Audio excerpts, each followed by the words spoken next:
So my name's Ethan Willis. I did my project a little bit differently. I didn't do an experiment for my project. Oh, sorry. But I decided to make a short film instead because that's my interest and that's what I want to go into after I'm out of school.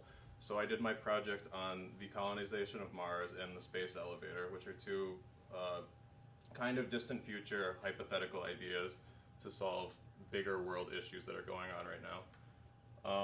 So a lot of these fears for world issues are based on obviously the global pandemic and a lot of other big issues like a nuclear war or terrorism, the depletion of natural resources, including water, lack of biodiversity. And a lot of those sound really scary because they are, but I would argue that the biggest reason for this is the population growth. It's one of those things that just once it gets started, it gets out of control and it's not something that we can really recover from easily. So that's really the root of all of these issues at the core. So one of the major solutions that a lot of people are talking about, people like Elon Musk and even Jeff Bezos, is looking to Mars.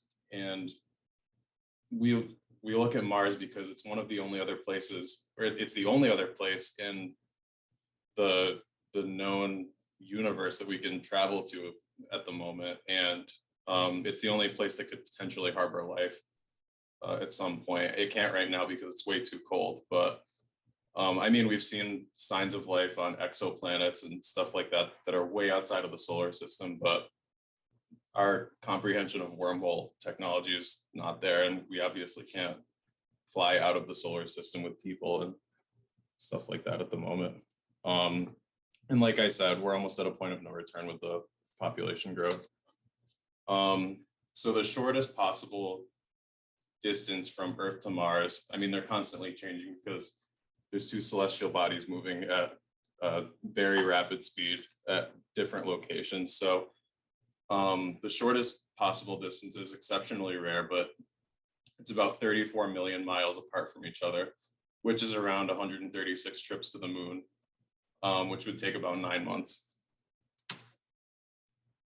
There is a little bit of trouble. Like I said, the planet's way too cold.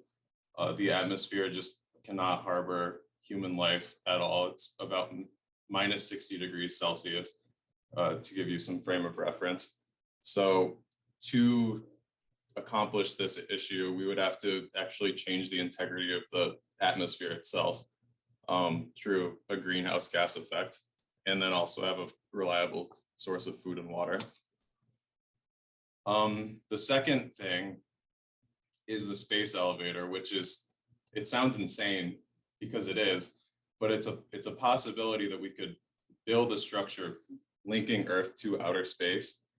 Some people have hypothesized that an ideal length of the structure would be 22,000 miles high, which is absolutely insane, but it would be a technological marvel to be able to shoot things straight from Earth out into outer space. And this is possible because of centrifugal force. So any physics professor would tell you basically that centrifugal force, if there's an object that's stationary and then something that's moving around outside of the object, they would probably show you that by like holding a bucket of water and throwing it over their head. And you would, if you did this, you would realize that as you get to the top of that point, the water is not going to spill out because it's still moving. And that's the same thing with the space elevator. So like say I'm the Earth and the bucket of water is the space elevator. Earth is constantly moving on its axis. So it's turning constantly. And then with the space elevator, outer space would be pulling on one side. So even though it's a tensile, very thin structure, it would be pulling itself out, stabilizing its weight. And then the force is actually moving up and out. So it would literally propel things out into space, which could potentially be a huge step for waste removal. Because the current cost of sending something to outer space, I believe, is about $10,000 per pound. And this could potentially limit that down to $200 per pound. So it was invented, or the concept was created by a guy named Konstantin. He's Russian. So he was inspired by the Eiffel Tower, and he came up with the concept of geosynchronous orbit. Basically, geo being the Earth, and then the whole concept is, like I explained, linking Earth to space with the help of centrifugal force. So these are the two most feasible ideas because they are possible. It would just take a ton of work at our current level of aerospace technology. So they are possible, but they would take a very long time to actually get to that point, and the world would kind of have to work together. So for my short film, I actually made a little trailer that I'm going to show you now. Earth, like 4.5 billion years old.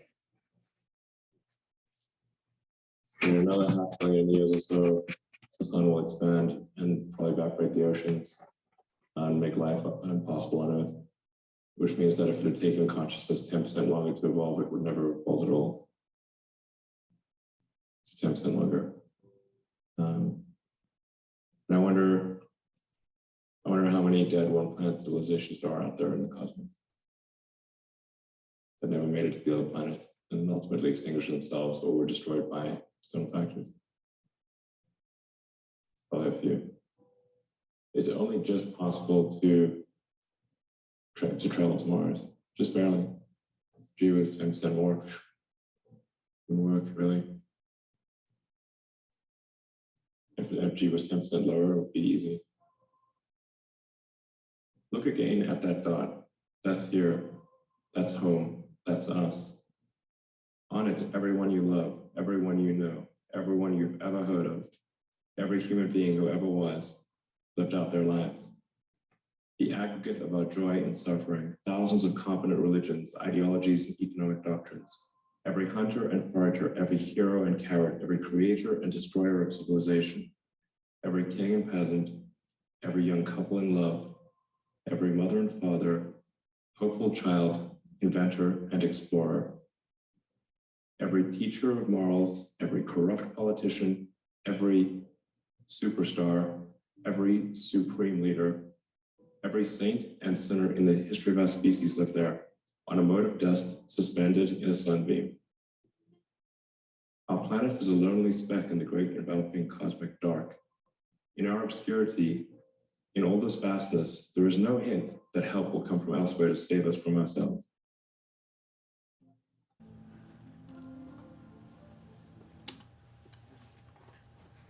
So that's not me, that's Elon Musk. I wish I was that articulate. So yeah, questions?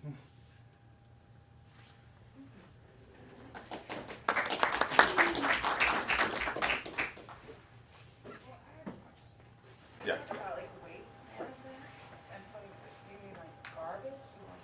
Yeah. Put waste in garbage? Yeah, for sure. Space? So if we had that availability to be able to send something into outer space, we could potentially revolutionize the way that we eliminate waste and things that have such a high half-life, like nuclear matter and radioactive material, that normally is very difficult to dispose of. So we could potentially just shoot it out into space instead of dealing with it here and like mucking up the Earth and making it dirtier. Yeah. What would happen to the garbage once we started putting it in space? I mean, it would just float out into space.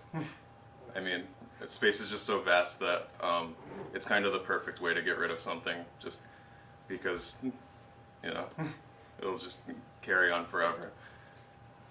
Yeah. Do you think that would be more of a solution towards our waste problem, or do you think it would create a new waste problem outside of like our Earth? Do you think? I don't really see how it could, just because we only use this very limited space that's available to us, and once something moves in space, it just keeps moving forever until something stops it or it's eviscerated by some sort of celestial body. But I mean, it's not going to get caught up anywhere for sure. Like if it got close to another celestial body, it would probably just you know, like how when rockets go back into Earth, like they get really hot because to approach a planet's atmosphere, it would burn it up. So, yeah. Isn't there a concern that by shooting the garbage out into space, it would then become a satellite around the Earth and we'd have like a ring of garbage satellites? That's a good question, actually.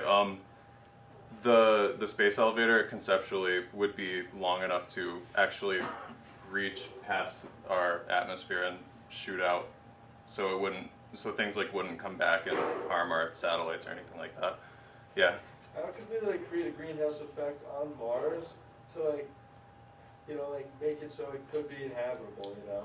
So there's a few different ways that could be addressed, but like Elon Musk's idea was originally to shoot 2 nuclear bombs or warheads right at the poles of the planet to increase the temperature, but that would only increase it about like 10 to 12%. So a lot of people are thinking about building factories that emit greenhouse gases. So by burning fossil fuels, it would actually do what we don't want to happen here, which is the global warming crisis, but we actually like need to heat up the planet really fast. So if we had thousands and thousands of factories on the planet, it would trap all the heat in the atmosphere. On what planet? On Mars. On Mars. Yeah. Yeah. Isn't there a concern with if we did that to Mars, we then just keep building into the greenhouse effect and then do what we did to Earth, essentially?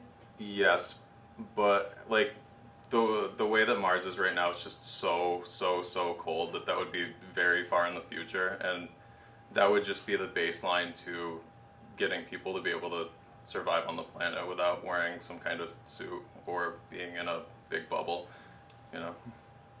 Yeah.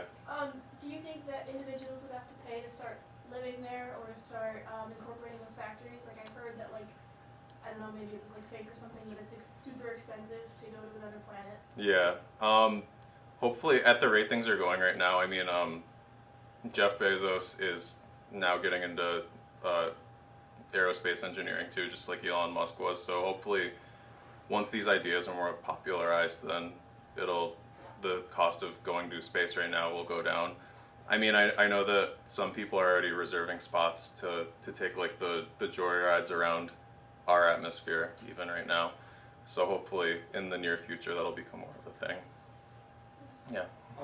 Like you were saying with the greenhouse gas, do you think Italy would be like possible to do by the time the human race is still like around? That's a really interesting question. I think we could, but it depends on how fast these other issues that build up on Earth go. It's all a question of how long we can save ourselves and like limit the time or utilize the time that we have right now. So, yeah. Cool. Thank you.